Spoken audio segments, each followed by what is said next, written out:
1980, on a quiet stretch of Venice Beach, 7 youthful architects gathered for what would become an iconic photograph. At the time, they were bold innovators, shaping a new architectural language rooted in Los Angeles, but destined for global impact.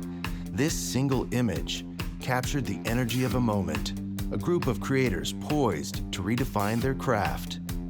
45 years later, 4 members of that group reunite to reflect on their groundbreaking careers, the city they helped transform, and the enduring legacy of their work. Tom Main is a Pritzker Prize award-winning architect and co-founder of Morphosis, known for bold, unconventional buildings in cities across the globe. Eric Owen Moss is best known for transforming a stretch of Culver City into a neighborhood of wild, one-of-a-kind structures. Craig Hodges is a designer who blends architecture with pop culture and technology, co-founding the influential firm Hodgetts and Fung. Frederick Fisher has created many beloved spaces for museums, schools, and artists that feel welcoming and serene.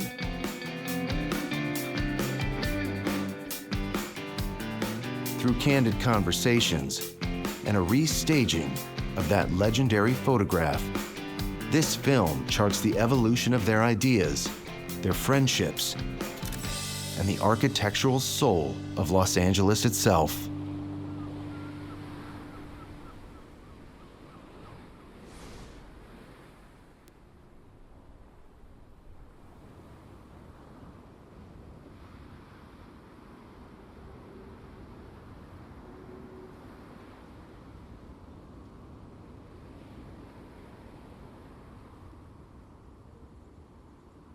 Pretty much all of you got very involved with academia, and you, of course, head SCI-Arc. And you straddle SCI-Arc and UCLA, and you straddle SCI-Arc and UCLA, and you have taught over the years, and you're connected to USC. Why? What has that meant for you? Especially as you were kind of rejecting too much academia yourselves in those early days. Well, architectural education is by no means academic. That's one of the main things. It's more like in a music conservatory. If you have a pianist and you are teaching piano, you are dealing with the artifacts and the intellectual lives of the students much more than bringing acquired knowledge to them, right? You're not saying, oh, you've got to study, the drawings of Mendelssohn or the drawings of someone. You're really more in a dialogue, creative dialogue with the students than teaching them hard facts. I think it's just, maybe this is also selfish, but it sustains, or it's a way of elaborating on what you do anyway in a slightly different venue. I mean, one of the things that I've always done as a studio instructor is to give projects that we're working on, in so many cases, in international competitions, some of the Culver City stuff, and so on, and to see it in different ways, and to see it through different eyes, and in a way to not to regurgitate, this is the way, I don't know why I'm thinking about this, but I remember Charlie Guthry's class at the GSD. And because it was so emphatically, this is what Charlie does, and everybody did the same. And I have a very different, I think, attitude. Can you see it? Can you understand it in a different way, with different mechanisms and so on?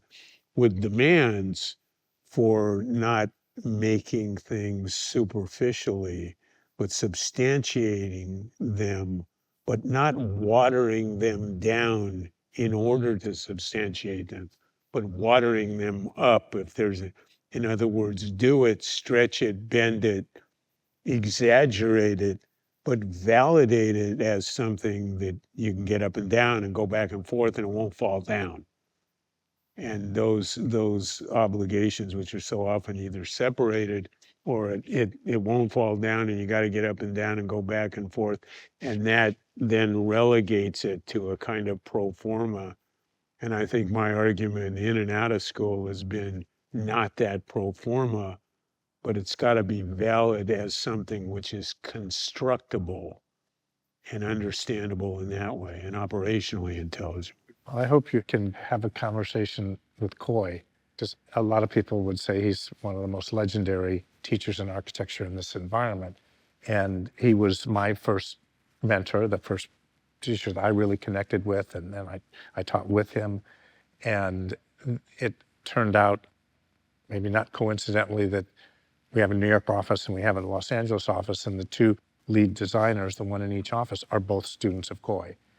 And he's somebody that dedicated himself to teaching and as Tom said, he has a very unique prospect and viewpoint of the larger world of architecture and art, certainly. And so I think it was him, Coy, teaching in Los Angeles is one of the singular assets of the architecture community. Yeah, we need here. Coy here. He's the opposite of what you were saying, because he does exactly what he does. No juries, no other kind of voice. And he'll do exactly his work. So if you look in his studio, there's absolutely no question it's Coy's studio. When you talk to his students, to a person, they'll say it's one of the best studios they've ever had, and he allows me to do what I do. I'm always, I ask Coy, how do you do this? And because clearly it's completely your thing, and he has an unusual talent of bringing somebody to very, very complex subjective ideas, doesn't he? There is a shamanistic overtone. Okay.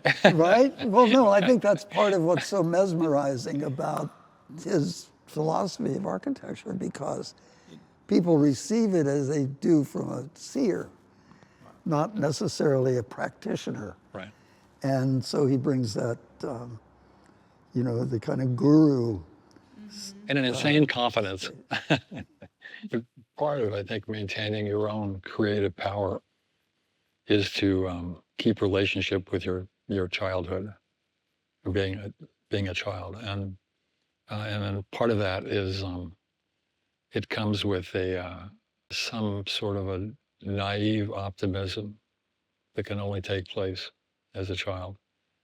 And teaching for me has been always a joy, and that I absolutely love working with young people that ask questions that are part of that time in life that I'm fascinated with. And then with that comes the ability to yourself ask questions that open them up to broad notions of life that are not available, they haven't been available to them in their own education. And then with that comes feedback, which is just incredibly powerful. That you reach X amount of people, and it's again, maybe on a personal level with me, it's I really enjoy being the father that I didn't have. I just really, really, it's profound to me, and it's meaningful to me. And the feedback is really, really powerful, that you actually have touched somebody, that you've had something to do with their life. And that's really all it matters in life.